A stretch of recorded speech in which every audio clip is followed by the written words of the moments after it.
Vamos a primera de Juan 2:22, 2:2, perdón.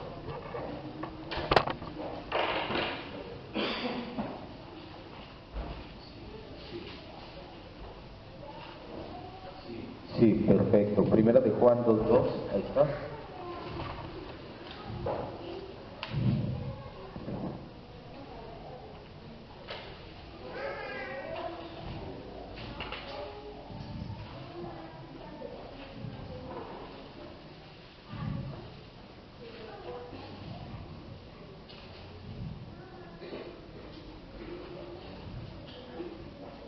El tema del día de hoy, la continuación de la última clase, la redención particular, número 2. Primera de Juan 2:2.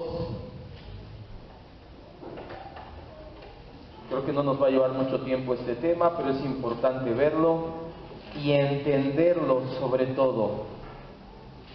Dice la Biblia en Primera de Juan 2:2, y Él, hablando de Cristo, es la propiciación, el sacrificio perfecto, el necesario, el único sacrificio es propiciación aceptado por Dios por nuestros pecados, y no solamente por los nuestros, sino también por los de todo el mundo. Cierre sus ojos y vamos a orar y vamos a clamar a Dios por dirección. Y dígale: Señor, Espíritu Santo, estoy en tus manos. No me pongo en tus manos porque sería como afirmar que algo o alguien me pudo sacar de ahí. Reconozco que estoy en tus manos y que esta palabra que estamos a punto de escuchar, Señor, viene de parte de ti y anhelamos profundamente que llegue hasta nuestro corazón.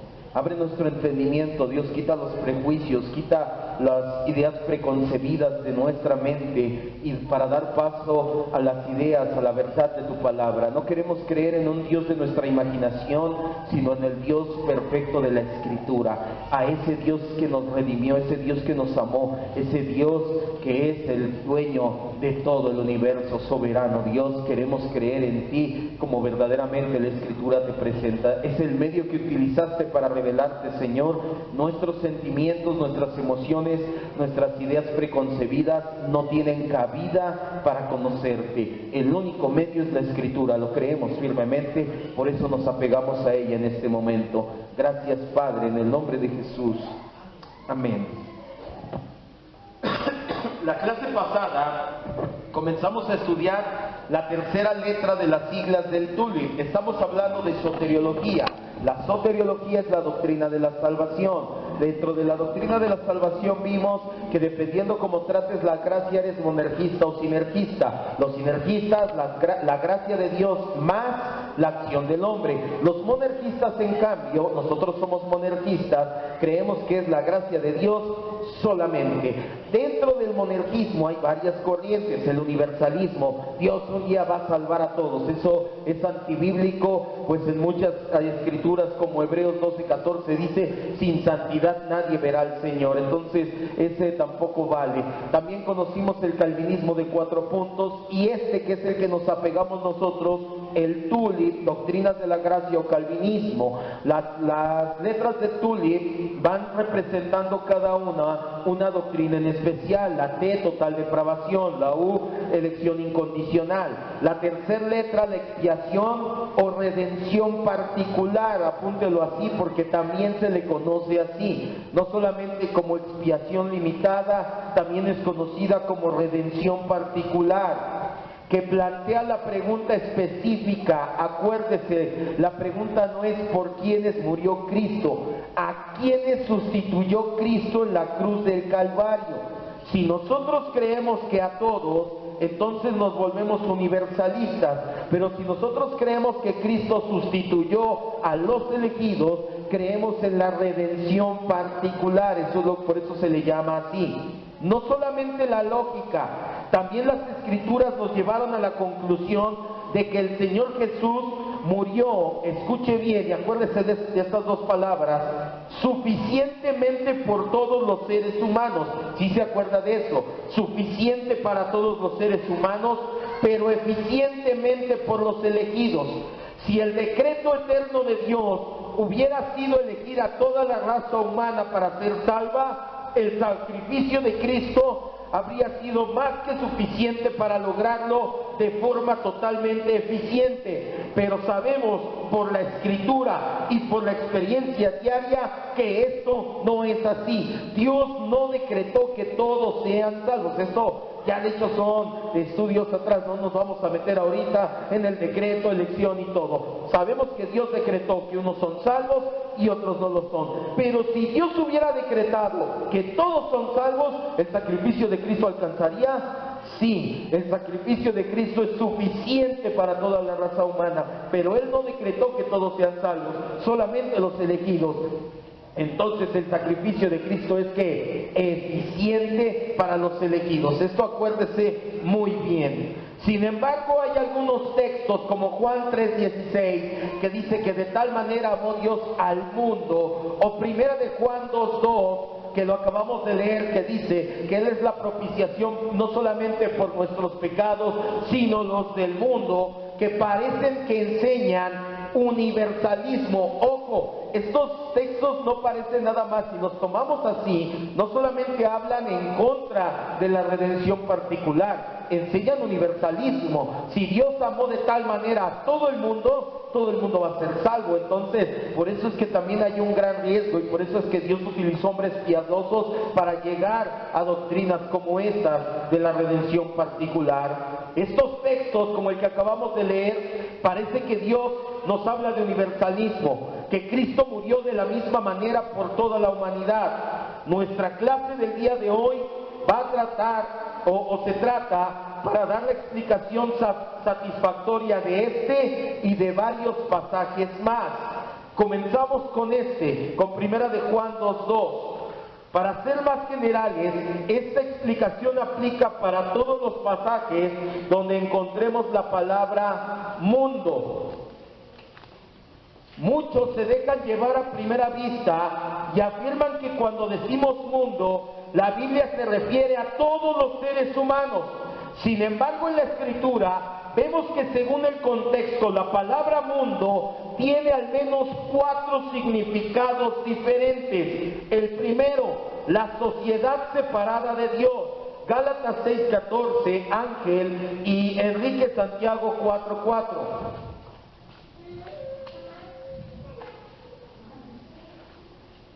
Gálatas 6:14.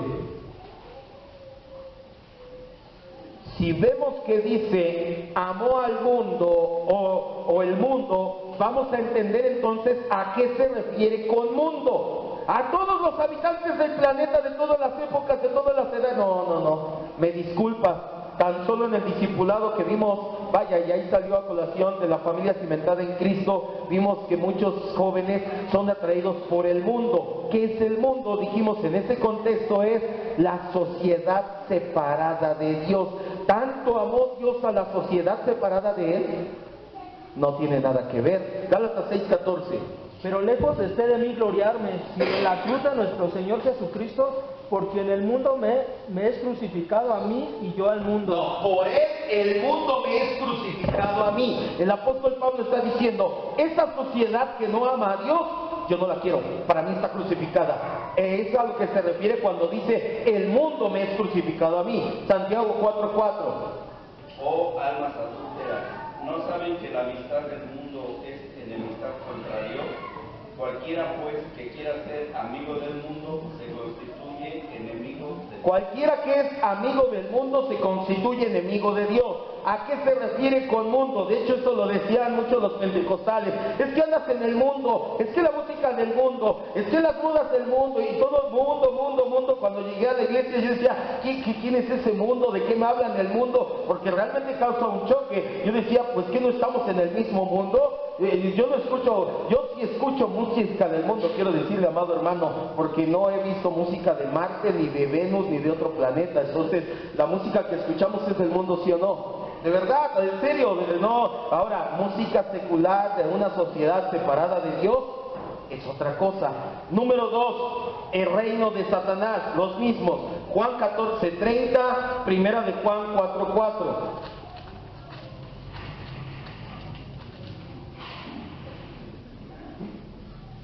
Fuerte. Juan 14:30.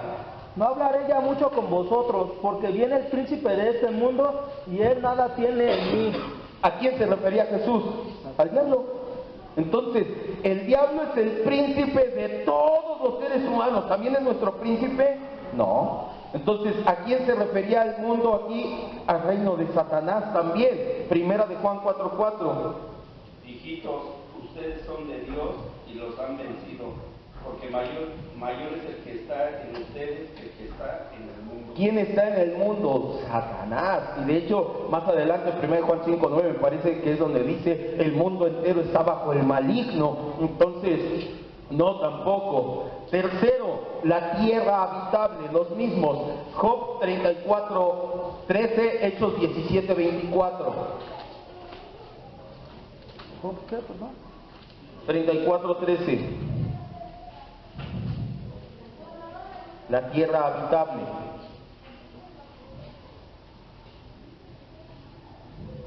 Fuerte. ¿Quién visitó por él la tierra y quién puso el orden en todo el mundo?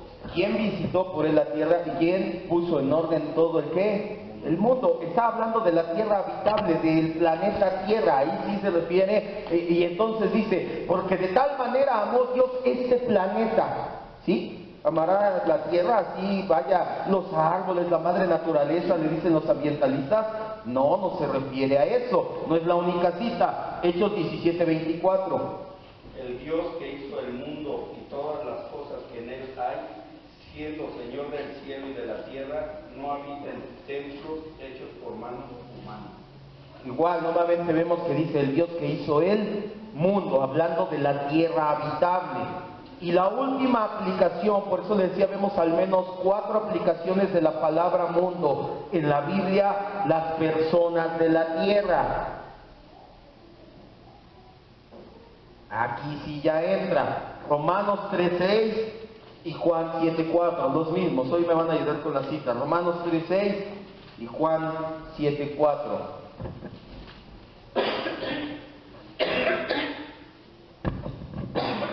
Fuerte, Romanos 3:6. En ninguna manera de otro modo, ¿cómo juzgará Dios al mundo? Ahora sí, dice, ¿cómo juzgará Dios al mundo? Hablando acerca de las personas, los habitantes de la tierra. Y Juan 7:4. Porque ninguno que procura darse a conocer hace algo en secreto. Si estas cosas haces, manifiéstate al mundo. Ya después vamos a llegar a eso en unas 2 o 3 semanas. Los hermanos de Jesús le dicen a Jesús, oye, si tú quieres que la gente te conozca, pues manifiéstate al mundo. ¿A quién se refería? A las personas de la tierra. Y de hecho esta cita nos ayuda a darnos cuenta, y esto lo vamos a ver, que también cuando la palabra dice mundo no se refiere a todo el mundo habitable. Es importante tener cuidado cuando leemos un pasaje de no estar intercambiando el significado que le da el contexto. Ahora bien, si el contexto nos habla de las personas de la tierra, aún así podemos darnos cuenta por la misma escritura que no siempre se refiere a todas las personas que habitan el planeta. ¿Qué le quiero decir con esto? Quiero que me vea y ponga mucha atención. Cuando los hermanos de Jesús le dijeron, vea que te conozca el mundo, ¿hablaban de todo el mundo? Hablaba de los habitantes de nada más de ahí de Jerusalén, que decía, vea que te conozcan. Cuando decimos en la fiesta, ¿quién fue? ¡Uy, estaba todo mundo! 7,000 millones de personas estábamos en la fiesta. Pero aquí estamos haciendo ilusión a todos los que conocemos, a todos. A eso también se refiere la palabra mundo. Por eso es que muchos dicen, ahí dice, amo de tal manera al mundo. Vamos a ver a qué se refiere la palabra mundo. Vamos a Lucas 2:1 y Romanos 1:8. Los mismos, Lucas 2:1, Romanos 1:8.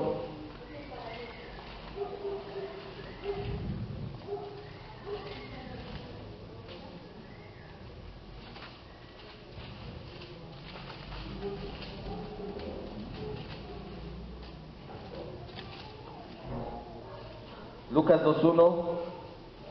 Aconteció en aquellos días que se promulgó un edicto de parte de Augusto César, que todo el mundo fuese empadronado. A ver, estamos hablando del año 0 más o menos. Y Augusto César les dijo, se va a hacer un edicto, todo el mundo va a ser empadronado. Los mayas, los aztecas, los mixtecas, ¿también fueron empadronados? No, entonces ¿a qué se refería aquí Lucas? Al mundo conocido, al mundo que él tenía su contexto, su entorno, vamos a decirlo. Romanos 1:8.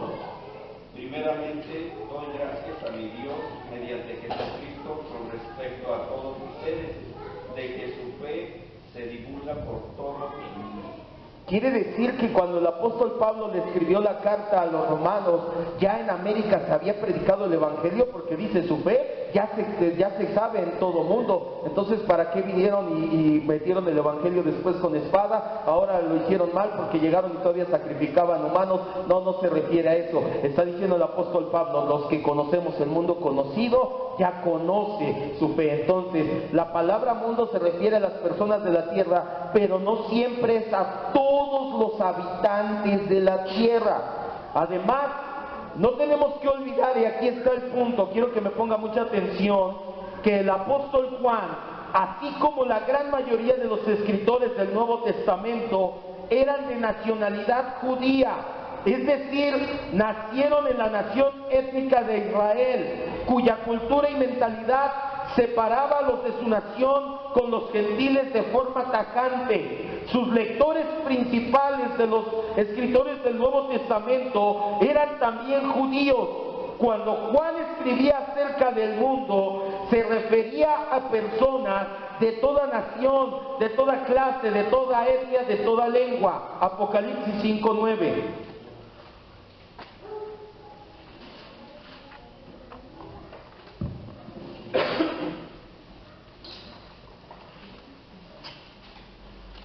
Recuerde, si tiene alguna duda puede levantar su mano. Apocalipsis 5:9, se lo leo yo.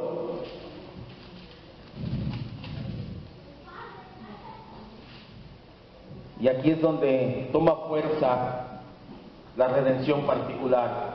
Dice, y cantaban un nuevo cántico diciendo, digno eres de tomar el libro y de abrir sus sellos, porque tú fuiste inmolado y con tu sangre nos has redimido para Dios de todo linaje y lengua y pueblo y nación. Cuando el apóstol Juan y los demás escritores del Nuevo Testamento nos apuntan a la palabra mundo, están hablando mayormente de los gentiles, es decir, lengua, nación, etnia, etcétera, pueblo, linaje, etcétera.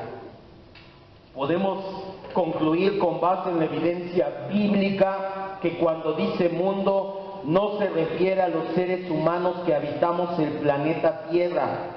Se está refiriendo a todo tipo de nacionalidad, idioma, origen étnico, etcétera. Por eso es que cuando el apóstol Juan dice, Él es nuestro Salvador, vamos a hacerle cuenta este ejercicio, que aquí estamos los judíos y ustedes son los gentiles, son el mundo, la etnia, otro pueblo.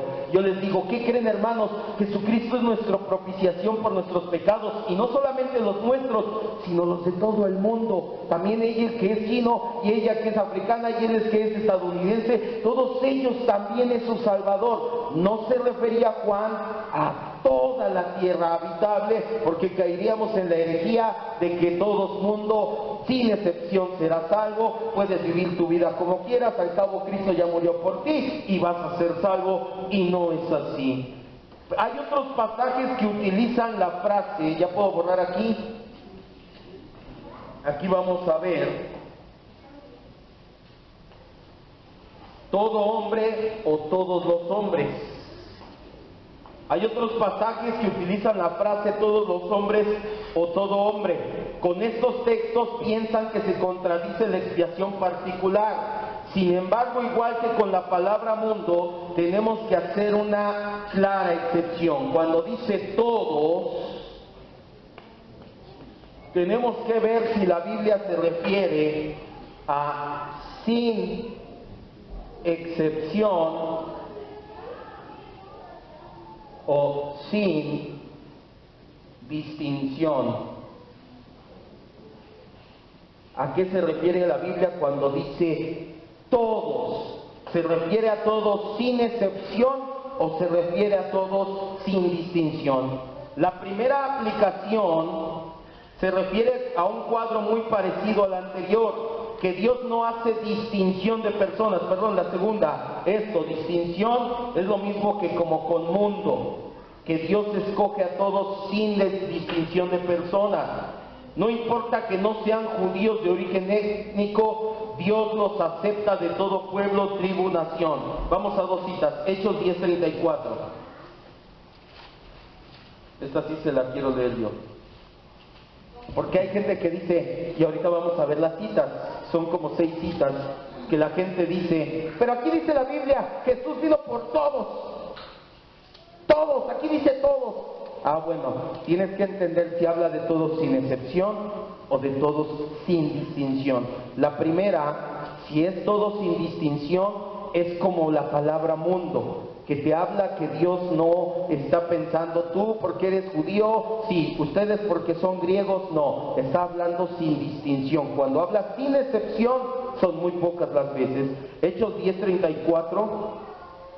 Entonces Pedro, abriendo la boca, dijo, en verdad comprendo que Dios no hace acepción de personas. Y mucha gente dice, ¿ya ves? La redención particular no vale, porque tú dices que Cristo murió únicamente por los elegidos y aquí dice que Dios no hace acepción de personas, Cristo murió por todos. Si tú lees el contexto, el apóstol Pedro acababa de tener un sueño un día antes en el cual bajaba un lienzo y le decía, Pedro mata y come, y había de muchos animales impuros. Pedro no sabía lo que significaba, llega a la casa de Cornelio al otro día y en la casa de Cornelio había puros gentiles, gente que no había nacido en la nación de Israel. En ese momento Pedro les predica el evangelio y ¿qué pasa? El Espíritu Santo viene sobre de ellos y en ese momento Pedro dice, ahora entiendo que Dios no hace distinción entre judíos y las demás naciones. Por eso es la palabra todos no siempre significa todos sin excepción. Un ejemplo, Hechos 2:17.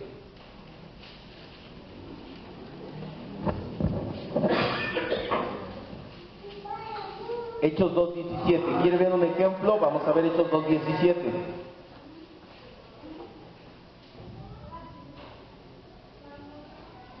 Con la primera parte del versículo. Y en los últimos días, dice Dios, derramaré de mi espíritu sobre toda carne. A ver, si nosotros tomamos aquí siempre la palabra todo sin excepción, significa que también sobre los perros, los gatos, porque son de carne, ¿sí o no? Entonces, si nosotros tomáramos literalmente la palabra todo en cada uno de los versículos donde aparece, quiere decir que Joel estaba profetizando y el apóstol Pedro lo repitió, que el Espíritu Santo un día iba a caer sobre perros, sobre gatos, sobre puercos. ¿Se refirió a eso? ¿A qué se refería? A que no importa que seas judío, no importa que seas griego, no importa que seas babilonio, no importa que seas mexicano, el Espíritu Santo puede llegar a tu vida y hacerte salvo. A eso se refería el apóstol Pedro o el Espíritu Santo. En este sentido es que tenemos que entender los siguientes pasajes. Vamos uno por uno. Romanos 5, 18 y 19.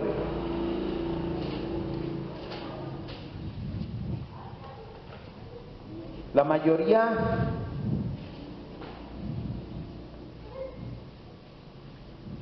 de los pasajes que encontramos la palabra todos los hombres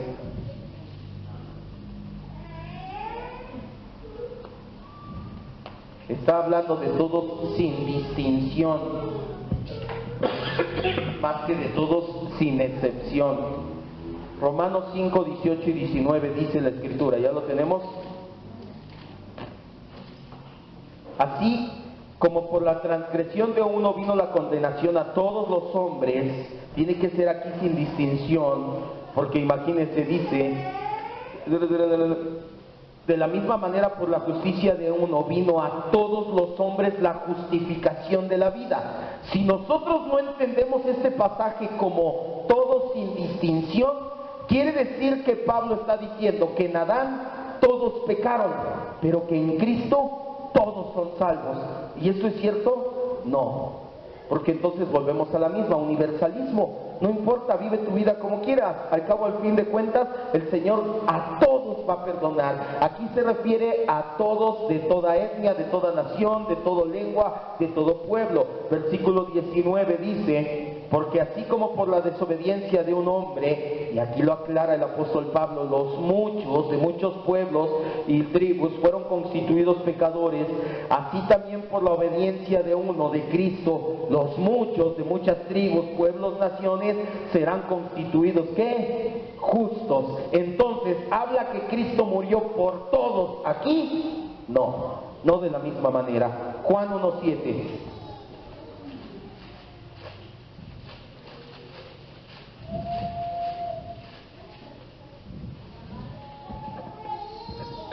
Juan 1:7. Este vino por testimonio para que diese testimonio de la luz, a fin de que todos creyeran por él. ¿Significa que todos los seres humanos vamos a creer por Jesucristo? No. Significa igual que todos sin distinción, que no importa si eres judío, griego, gentil, que Dios no te va a distinguir de ninguna manera. Hechos 17:30. Todas estas citas son utilizadas por los detractores del calvinismo y te dicen: tu doctrina se cae bien fácil, mira, te voy a dar 2 citas y te voy a tirar tu doctrina. Y te ponen esas citas y ya muchos dicen: sí es cierto, ya. Pues entonces soy no sé quenista, porque no soy arminiano, pero tampoco soy calvinista, entonces soy no sé quenista. Hechos 17:30. Dice la Escritura: pero Dios, habiendo pasado por alto los tiempos de esta ignorancia, ahora manda a todos los hombres en todo lugar que se arrepientan. Pablo les estaba hablando a los atenienses. ¿Se refería a todos en general o a todos los que les estaba hablando? A todos los que les estaba hablando. Aprendamos a ver bien el contexto. No significa Dios está mandando que todos sean salvos porque todos se van a arrepentir. Eso no es cierto. Hay mucha gente que muere en sus pecados y no se arrepiente. Hebreos 2:9.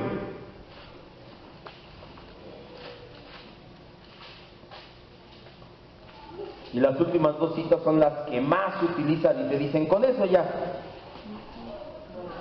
Hebreos 2:9.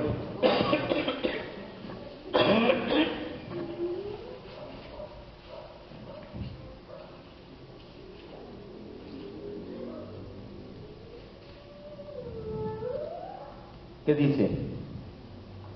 Hebreos 2:9.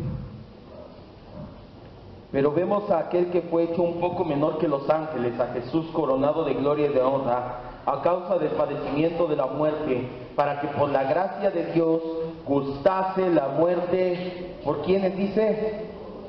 ¿Quiere decir que Cristo sufrió la muerte por todos los seres humanos de la misma manera? No, dice que Cristo murió sin distinción de seres humanos, por todos, no importa si eres judío, griego, gentil, etcétera. Las últimas 2 citas, primera de Timoteo 2, 1-4.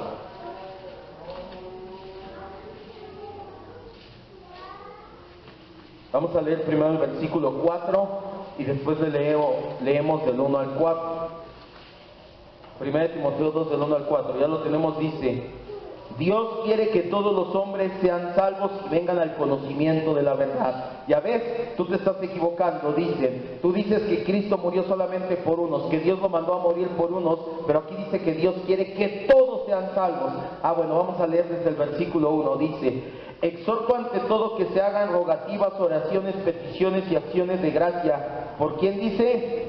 Por todos los hombres. Ojo, aquí está la clave en este versículo. Por todos los hombres, no importa que sean reyes o que estén en eminencia, no importa que sean personas de alto grado o de mediano grado o de bajo grado. El apóstol Pablo se está refiriendo prácticamente a estratos sociales más que a todos los seres humanos del planeta. Versículo 2 dice: para que vivamos quieta y reposadamente en piedad y honestidad, porque esto es bueno y agradable delante del Señor, el cual quiere que todos los hombres, y si lo inferimos del versículo 2, que todos los hombres, no importa de qué estrato social sea, si eres rey, si eres del que está en eminencia o del que está hasta abajo, Dios quiere que de cualquier clase social que pase, vengan a Jesucristo. Entonces, esta cita no habla de que Dios va a mandar o mandó a Jesucristo a morir por todos. Segunda de Pedro 3:9.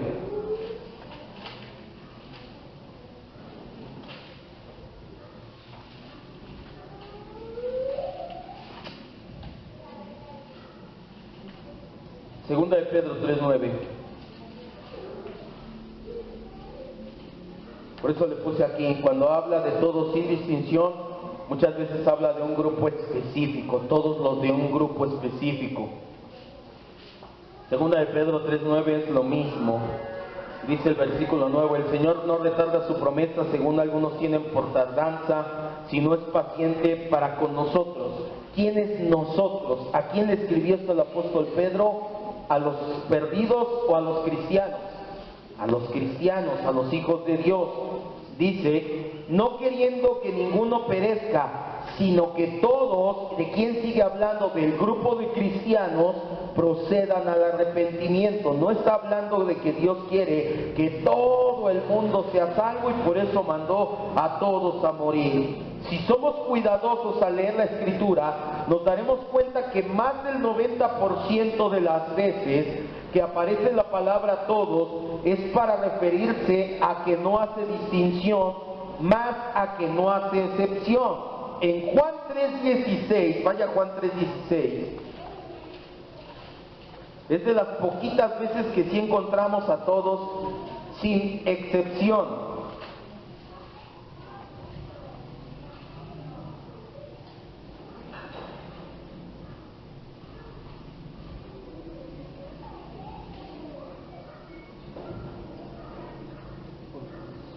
Dice, porque de tal manera amó Dios al mundo, que ha dado a su Hijo unigénito, y aquí sí, para que todo aquel que en Él crea, no hay excepción de personas. Tú crees en Jesucristo y serás salvo. Y este sí es muy importante, y ahorita lo va a entender por qué. En Juan 3:16, cuando dice todo aquel que Él cree, significa todo sin excepción.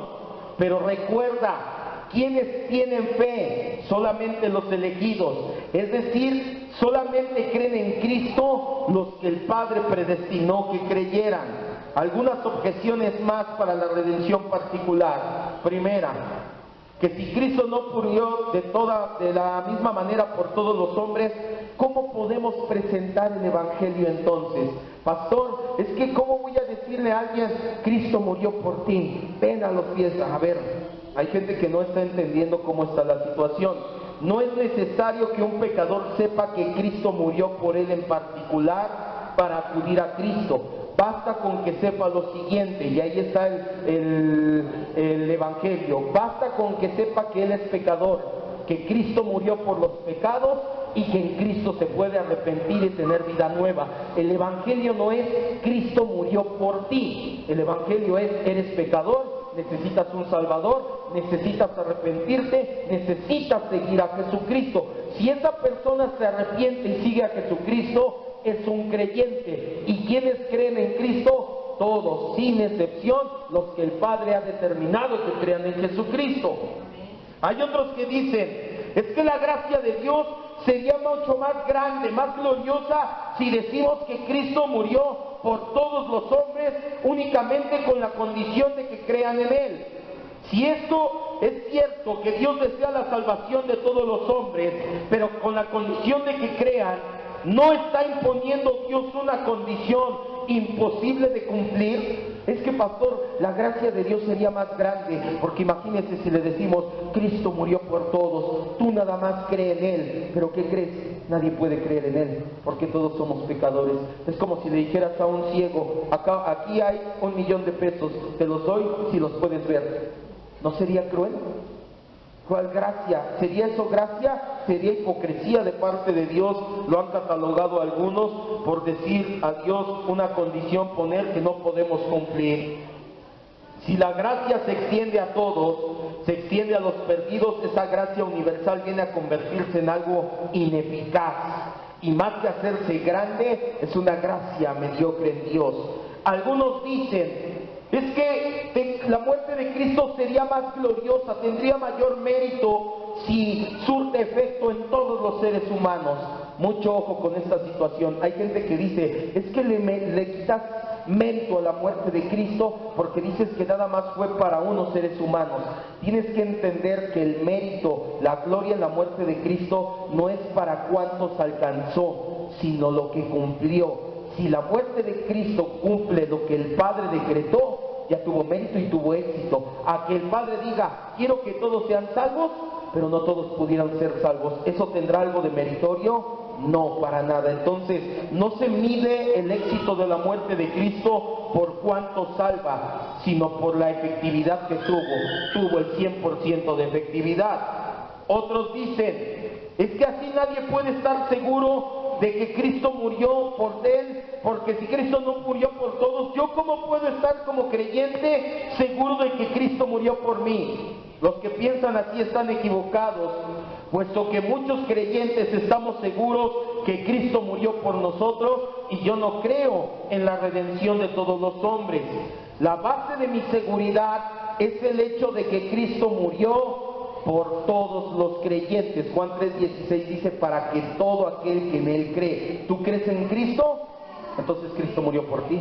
Ahora, creer en Cristo no es Romanos 10:8-10. Confieso que Señor, tú eres mi Salvador. Creer en Cristo es confesarle y seguirle todos los días de mi vida. Cuando tú crees en Cristo, eso te hace creyente, miembro de una iglesia, das fruto del Espíritu, etcétera, etcétera. Entonces sí puedes decir, Cristo murió por mí porque yo creo en Él y esa es la seguridad que tengo.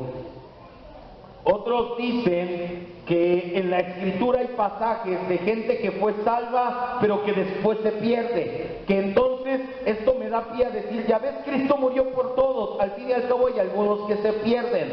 Este punto nos vamos a meter más a fondo cuando veamos la última letra de perseverancia de los santos.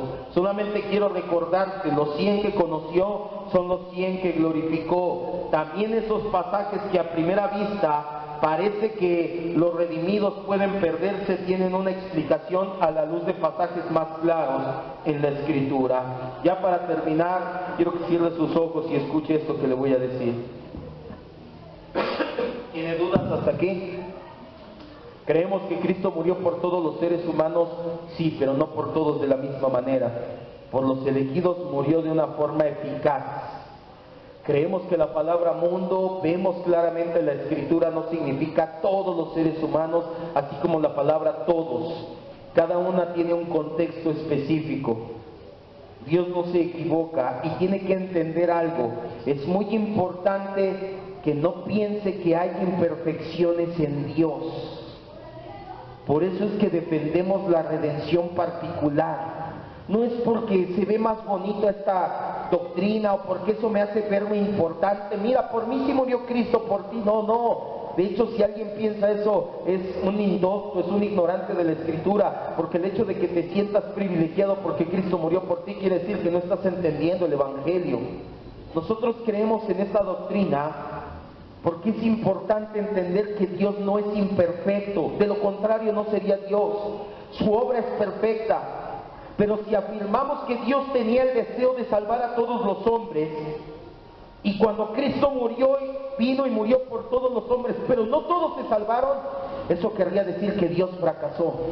Y mi Dios no fracasa. El Dios de la Escritura no fracasa, amado hermano. Por eso es importante entender esta doctrina. Porque si Dios decretó que todos se salvaran, y Cristo murió por todos, pero claramente podemos ver que mucha gente no sigue a Cristo y muere en sus pecados, ese Cristo y ese Dios fracasaron y no son el Cristo y el Dios de la Escritura. Significaría que Dios tiene una debilidad, que Dios tiene anhelos que no puede cumplir. La Escritura tampoco afirma en ningún lugar que Dios quiera beneficiar a todos. Eso es únicamente un sentimentalismo del ser humano. Al contrario, en la Escritura es evidente que Dios es libre para tener misericordia de quien Él quiere tener misericordia. Cuando Dios liberó al pueblo de Israel, le dijo esto a Moisés, y había al menos otro pueblo, el pueblo egipcio, que Dios desechó.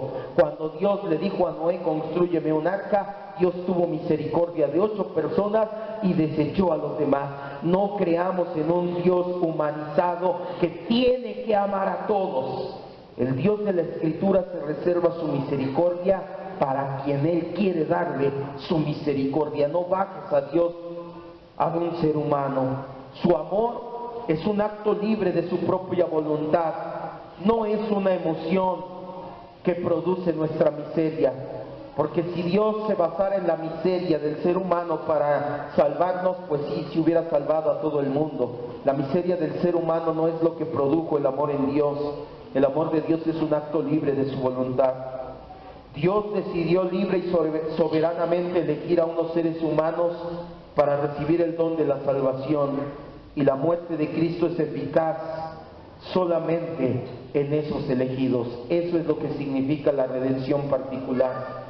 Y si tú estás aquí el día de hoy, y si tú crees en Cristo, eres un creyente, estás dando fruto de ser creyente, porque reflejas a Cristo en tu carácter, o te anhela reflejar a Cristo en tu carácter. Si tú te congregas, porque vimos que son los rasgos inseparables de un verdadero creyente, fiel y regularmente, no intermitentemente. Un verdadero creyente nada impedirá que se congregue fiel y regularmente en una iglesia de sana doctrina.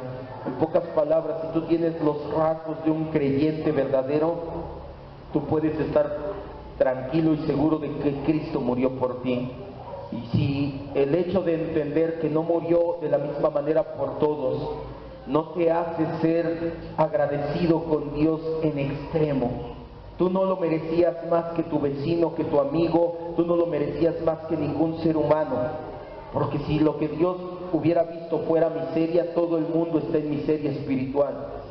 Pero el hecho de que te haya elegido a ti y que su muerte haya sido eficaz para ti, debe de ser un motivo de agradecimiento perpetuo. Por eso es que cada servicio prácticamente me verás predicando el Evangelio, porque es lo más glorioso, son las mejores noticias que podemos tener los seres humanos, que sin merecerlo nosotros, sin ser mejores que nadie, no solamente nos eligió, sino que mandó a su Hijo a morir eficazmente por nosotros, lo cual garantiza que somos salvos, porque Cristo murió en tu lugar. Él fue el sustituto perfecto, murió por toda la humanidad, pero efectivamente murió por los elegidos, nosotros sus hijos. Cierre sus ojos y dígale: Señor Jesús, creemos firmemente que en ti no hay imperfección, tú eres Dios perfecto. Tú no podías haber pensado en la eternidad, quiero salvar a todos, y en el tiempo fracasar. Eso solamente es un rasgo de un Dios imperfecto sacado de la imaginación del ser humano. El Dios perfecto que me muestra la Escritura me dice que tú decretaste salvar a algunos, que tú enviaste a tu Hijo a morir eficazmente por esos algunos, y que esos algunos somos tus hijos, los creyentes. Tú nos guardarás hasta el final de los tiempos. Hoy solamente podemos decirte gracias una vez más. Seguimos sin entender, porque no somos mejor que nadie ni lo merecemos más que nadie. Seguimos sin entender, pero con un corazón lleno de agradecimiento. Y si alguno de mis hermanos no tiene ese corazón agradecido, mi Dios, que le llegara a aburrir el Evangelio, por favor muéstrale, mi Dios, que lo que le está aburriendo es la noticia más maravillosa y más impactante de todos los tiempos, que Cristo ha dado su vida en su lugar. Gracias, Padre, en el nombre de Jesús te decimos amén, Dios.